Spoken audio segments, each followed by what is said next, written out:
Selamat pagi anak-anak. Pada pagi hari ini kita akan memasuki tema 3, subtema 1, pembelajaran 4, 5, dan 6. Sebelum mulai pembelajaran, kamu harus sudah siapkan buku cetak tema 3 dan juga buku LKS tema 3. Dan jangan lupa sebelumnya kamu harus mulai awali dengan berdoa terlebih dahulu. Jika sudah, yuk sama-sama kita simak video pembelajaran yang berikut ini.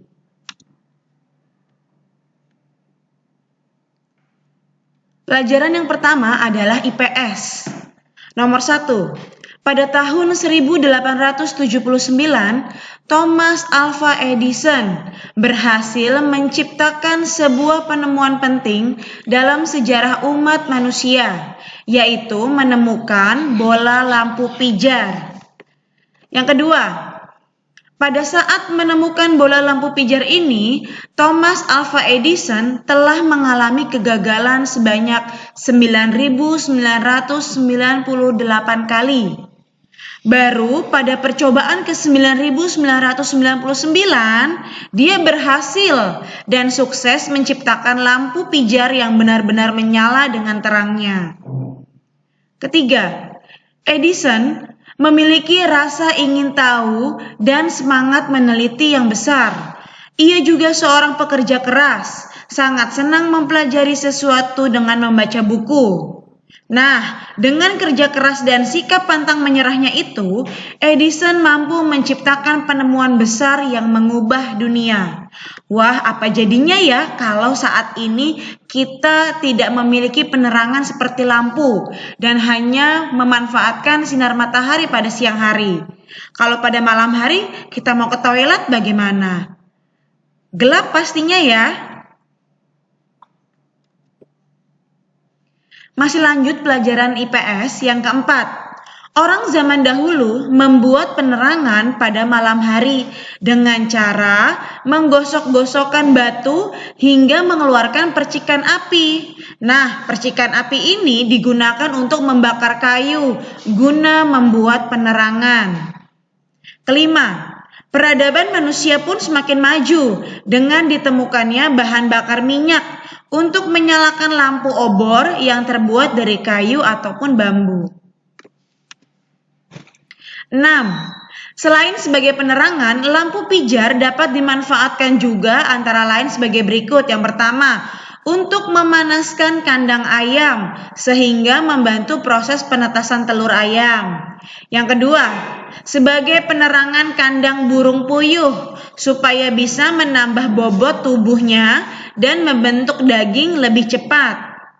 Ketiga, pemanas inframerah pada proses pemanasan dalam bidang industri. Dan yang keempat, menjauhkan predator seperti tikus. Ketujuh, penemuan roda membuat jarak antar tempat di belahan dunia dapat ditempuh dengan waktu yang cepat dan juga mudah. Beban berat pun dapat diangkut dan dipindahkan dengan mudah. Kedelapan, menurut hasil penelitian, artefak roda paling tua itu ditemukan di Mesopotamia sekitar 3.000 tahun sebelum Masehi. 9. Konon, roda dibuat dengan menggunakan mesin pemintal. Pembuatan roda juga dilakukan di berbagai daerah seperti Tiongkok, Arab, Eropa, dan tempat lainnya. 10. Bentuk roda semakin berkembang hingga pada tahun 1839, Charles Goodyear berhasil menciptakan roda yang disebut dengan ban. Nah, ban ini dia membuatnya dari karet, sehingga lebih kuat dan lebih tahan guncangan maupun gesekan di jalan. 11. Pada tahun 1845, Thomson dan Dunlop dia menciptakan ban yang berisi udara, sehingga Thomson dan Dunlop ini disebut sebagai bapak ban. Selanjutnya, pembuatan roda cukup beragam, mulai dari besi, dari karet, dan lain-lain itu disesuaikan dengan kebutuhan.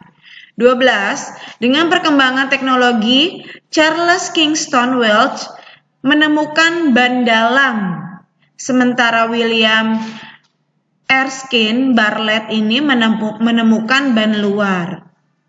13. Jika Thomson menggunakan kulit hewan sebagai bahan dasar pembuatan ban, Dunlop ini menggantinya dengan bahan berupa karet. Lalu penemuan ini dipatenkan pada tahun 1870. Itulah cikal bakal roda kendaraan pada masa kini. Nomor 14, masih lanjut pelajaran IPS.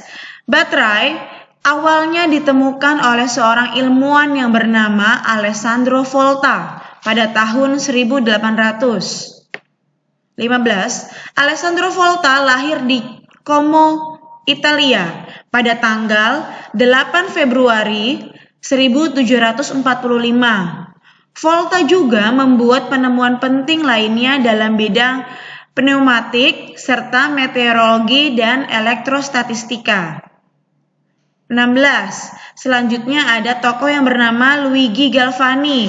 Dia adalah seorang fisikawan, teman Alessandro Volta yang mengilhami atau menginspirasi Volta dalam membuat penemuan baterai. 17. Nama Alessandro Volta kemudian tercatat sebagai seorang penemu baterai, di mana satuan tegangan listrik itu adalah volt. Volt ini diambil dari namanya yaitu volta. Ya, ingat satuan tegangan listrik disebut dengan volt karena penemunya yaitu Alessandro Volta.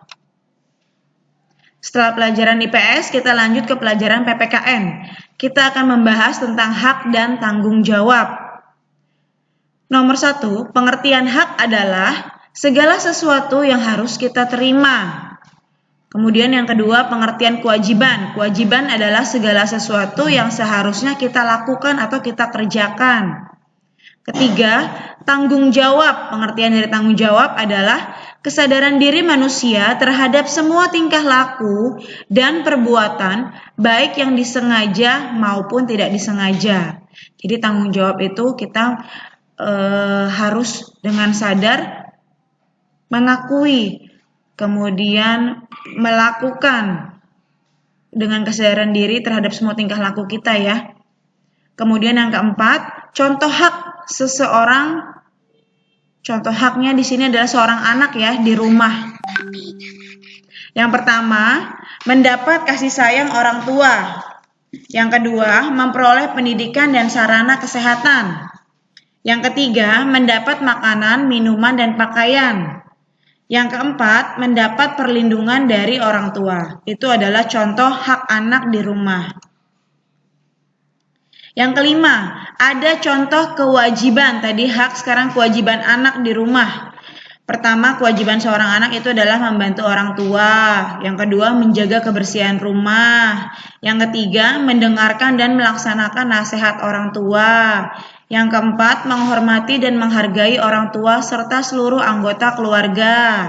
Yang kelima, belajar dan mengerjakan PR. Selanjutnya ada pengertian tentang hak paten. Jadi kalau para penemu itu mereka setelah menemukan sesuatu diberikan hak paten. Hak paten ini adalah hak eksklusif yang diberikan oleh negara kepada penemu atas hasil penemuannya di bidang teknologi yang selama waktu tertentu melaksanakannya sendiri, memberikan persetujuannya kepada pihak lain untuk melaksanakan.